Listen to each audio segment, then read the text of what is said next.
Hello दोस्तों, आज अपन परिमेय और अपरिमेय संख्या के बारे में बात करते हैं कि कई स्टूडेंट को परिमेय और अपरिमेय संख्या की नॉलेज नहीं रहती है। तो पहली संख्या लेते हैं अपन परिमेय संख्या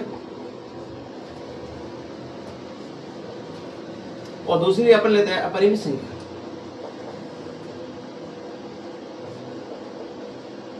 और ये सभी को पता है कि परिमेय संख्या है ना, उसे हम p बटे q के रूप में लिखा जा सकता है। किसके रूप में? p बटे q के रूप में। ऊपर की जो संख्या होती है ना वो अंश होती है।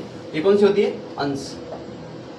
और नीचे वाली संख्या होती है ना वो हर होती है। इसी प्रकार इसे अपन p बटे q के रूप में नहीं लिख सकते। p बटे q के रूप में नहीं लिख सकते। p बटे q के रूप में अपन इसको नहीं लिख सकते।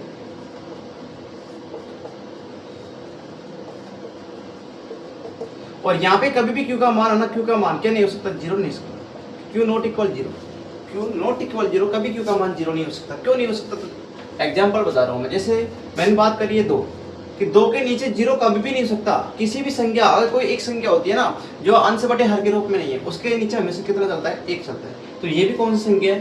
ये भी है परिमेय संख्या।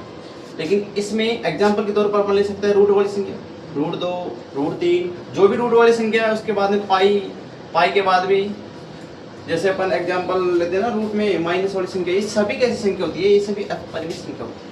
ठीक है। लेकिन इसके बाद करते हैं परिमेय संख्या है ना, इस कहने का मतलब है कि अशांत जो अपन लेते हैं ना आवृत्ति, अशांत के अंदर, इसके अंदर अशांत, अशांत के अंदर जो अनावृत्ति आता है, क्या आती है? अनावृत्ति। अशांत के अंदर अनावृत्ति को छोड़कर सभी संख्याएं परिमेय संख्या होती है। अशांत के अंदर अनावृत्ति को छोड़कर जो सभी संख्याएं, वो सभी संख्याएं परिमेय संख्या होती है।